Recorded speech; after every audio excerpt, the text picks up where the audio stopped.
বাংলাদেশের কিছু মানুষ যতই ভারতকে বয়কট করার চেষ্টা করুক না কেন, আমরা সবাই জানি যে দুই দেশ পরস্পরের ওপর প্রত্যক্ষ এবং পরোক্ষভাবে নির্ভরশীল।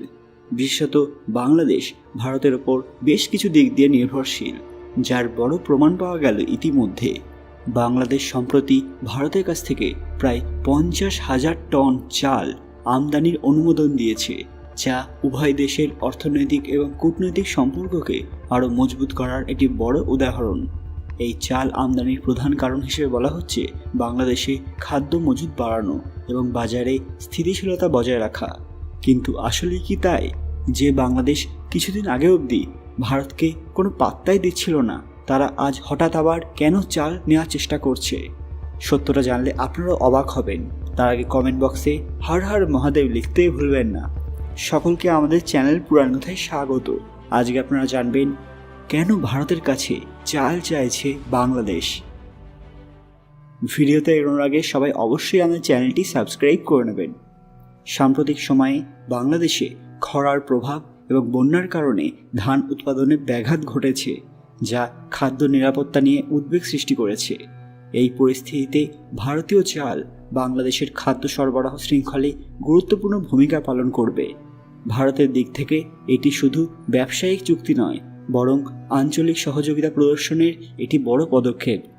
ভারত বিশ্বে বৃহত্তম চাল রপ্তানিকারক দেশ এবং প্রতিবেশী দেশগুলোর খাদ্য চাহিদা মেটাতে এর গুরুত্বপূর্ণ ভূমিকা রয়েছে।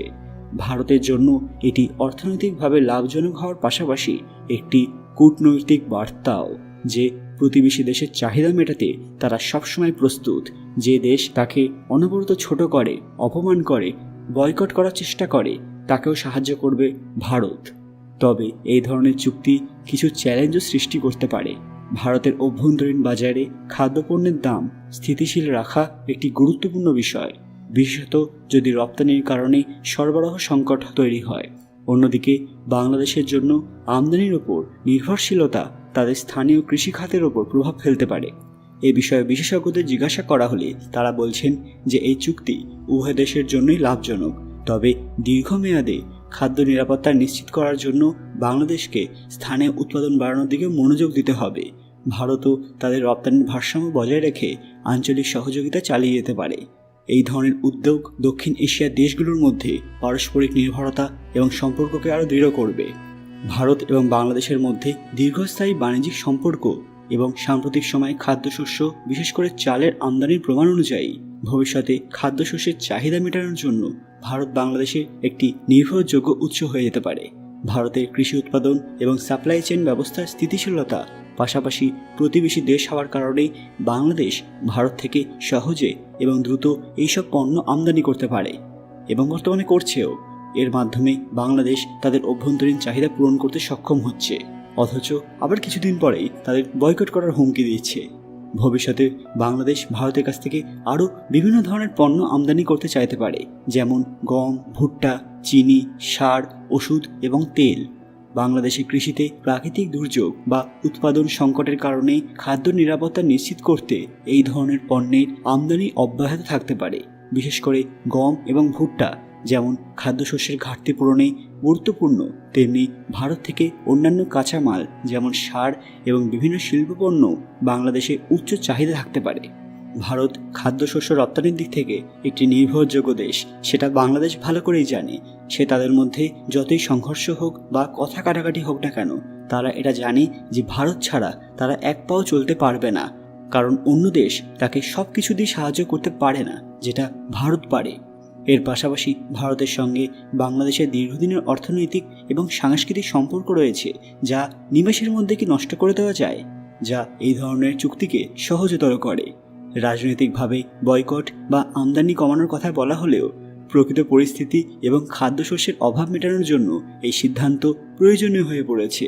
ভারতও এই প্রয়োজন মেটাতে দ্রুততার সঙ্গে প্রস্তুতি নিয়েছে, যা তাদের আন্তর্দেশীয় সহযোগিতার মানসিকতাকে প্রকাশ করে। এই সিদ্ধান্ত উভয় দেশের জন্য লাভজনক, কারণ এটি বাংলাদেশের খাদ্য সংকট সামাল দিতে সাহায্য করবে এবং ভারতীয় কৃষকদের জন্য নতুন বাজার সৃষ্টি করবে। যদিও সাম্প্রতিক সময়ে ভারত থেকে পণ্য আমদানি নিয়ে কিছু রাজনৈতিক এবং অর্থনৈতিক অসন্তোষ দেখা গিয়েছিল, বাংলাদেশের সরকার এখন তাদের খাদ্য নিরাপত্তার প্রয়োজনকেই অগ্রাধিকার দিচ্ছে এবং সেটাই স্বাভাবিক, না হলে দেশের অবস্থা খুবই খারাপ হয়ে যেতে পারে। বন্ধুরা, এই ঘটনায় আপনাদের প্রতিক্রিয়া কি সেটা কমেন্ট বক্সে অবশ্যই জানাবেন। পরনে যে টি শার্টটা আছে সেটা কিন্তু বাংলাদেশের, পরনে প্যান্টটা যে আছে রকিস এটা কিন্তু ইন্ডিয়ান জিনিসটা আমার কাছে বিশেষ করে বেটার মনে হয়, কারণ আমি এখন যে শার্টটা পরে আছি এটাও ইন্ডিয়ান।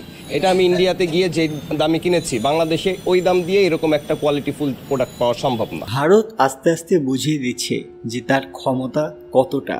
ইতিমধ্যে ভারত এবং বাংলাদেশের মধ্যে অনেক এমন ঘটনা ঘটেছে যা এই পরিবেশকে অশান্ত করে তুলেছে। আবার পাওয়া গেল এক এমন খবর যা অনেকের মাথায় বজ্রের মতো আঘাত করেছে। ভারত থেকে সবজি রপ্তানি বন্ধ। হ্যাঁ, এবার কি বাংলাদেশে খাদ্য সংকট দেখা দেবে? বাংলাদেশে সম্প্রতি সবজির সংকট তৈরি হয়েছে, কারণ ভারত হঠাৎ করে সবজি রপ্তানি বন্ধ করার ঘোষণা করে দিয়েছে। ভারতের সরকার জানিয়েছে যে দেশের অভ্যন্তরীণ চাহিদা মেটাতে এই সিদ্ধান্ত নেওয়া হয়েছে। বিশেষ করে পেঁয়াজ, আলু এবং টমেটোর মতো নিত্য প্রয়োজনীয় সবজির দাম ভারতেও দ্রুত হারে বৃদ্ধি পাচ্ছে, ফলে তারা রপ্তানি সীমিত করতে বাধ্য হয়েছে। এই সিদ্ধান্তের ফলেই বাংলাদেশে সবজির বাজারে দ্রুত প্রভাব পড়েছে। পেঁয়াজের দাম হঠাৎ করে বেড়ে গেছে এবং আলু এবং অন্যান্য সবজির সরবরাহেও ঘাটতি দেখা দিয়েছে। ব্যবসায়ীরা বলছেন, ভারত থেকে আমদানি বন্ধ হলে সাধারণ মানুষের ক্রয় ক্ষমতার ওপর এর দীর্ঘমেয়াদী প্রভাব পড়তে পারে। সরকার পরিস্থিতি নিয়ন্ত্রণে রাখার চেষ্টা করছে এবং বিকল্প উৎস থেকে সবজি আমদানি করার পদক্ষেপ নিচ্ছে। তবে ভারত থেকে আমদানি বন্ধ হওয়ায় তাৎক্ষণিক চাহিদা মেটাতে কিছুটা সময় লাগবে বলে মনে করা হচ্ছিল। এই সংকট সমাধানের জন্য বাংলাদেশ সরকার কূটনৈতিক আলোচনা করেছিল। আশা করা হচ্ছিল যে আলোচনা সফল হলে ভারত থেকে আবার সবজি রপ্তানি শুরু হতে পারে। এছাড়াও ছিল মূল্যস্ফীতির ঘটনা। ভারত থেকে সবজি রপ্তানি বন্ধ হওয়ার পর বাংলাদেশে পেঁয়াজ এবং আলু, টমেটোর দাম দ্রুত বৃদ্ধি পেয়েছে। ঢাকার বাজারে পেঁয়াজের দাম এক সপ্তাহের মধ্যে দ্বিগুণ হয়ে গেছে। আর আমরা সবাই জানি আলু, পেঁয়াজ এগুলো কতটা জরুরি আমাদের প্রত্যেক দিনের জীবনে। আর বাংলাদেশের মতো জায়গায় যেখানে আলু ছাড়া কেউ একদিনও ভাবতে পারেন না, এখন সেখানে আলুর অভাব দেখা দিচ্ছে। ভারতের সরকার অভ্যন্তরীণ খাদ্য সংকট এবং মূল্যস্ফীতি নিয়ন্ত্রণের জন্য এই পদক্ষেপ নিয়েছে। এছাড়াও ভারতে শুষ্ক মৌসুম আবহাওয়ার পরিবর্তনের জন্য ফসল উৎপাদনে ঘাটতি দেখা দিয়েছে এবং সীমান্ত অঞ্চলের ব্যবসায়ীরা ক্ষতিগ্রস্ত হচ্ছেন, কারণ ভারতের সঙ্গে বাণিজ্য বন্ধ হয়ে যাওয়ায় অনেকের ব্যবসা থমকে গিয়েছে। বাংলাদেশের ব্যবসায়ীরা নতুন উৎস খোঁজার চেষ্টা করছেন, কিন্তু এটা কি এতটাই সহজ? না, একদমই নয়। ইতিমধ্যে সরকার পদক্ষেপ নিচ্ছে। বাংলাদেশ সরকার নেপাল, মায়ানমার, চীন সহ অন্যান্য দেশ থেকে সবজি আমদানি করার চেষ্টা করছে। এছাড়া সরকার কিছুদিনের জন্য শুল্ক ছাড়ের মাধ্যমে আমদানিকে উৎসাহিত করতে পারে। এই ঘটনায় সাধারণ জনগণের প্রতিক্রিয়া দেখার মতো, কারণ সাধারণ মানুষ এর মধ্যে এক বড় ধরনের চাপ অনুভব করছে। সবজি কেনার ক্ষেত্রে চাহিদা কমানোর চেষ্টা করছেন, ফলে বিকল্প খাবারের দিকে ঝুঁকে যাচ্ছেন অনেকেই। বাংলাদেশ সরকার ভারতের সঙ্গে দ্রুত আলোচনার মাধ্যমে এই সমস্যার সমাধানের চেষ্টা করছেন। তবে ভারতের অভ্যন্তরীণ বাজার পরিস্থিতি ঠিক না হওয়া পর্যন্ত রপ্তানি বন্ধ থাকবে এমনটাই আশঙ্কা করা হচ্ছে, যা বাংলাদেশের বাজারে এক সুদূর প্রসারী প্রভাব ফেলতে পারে।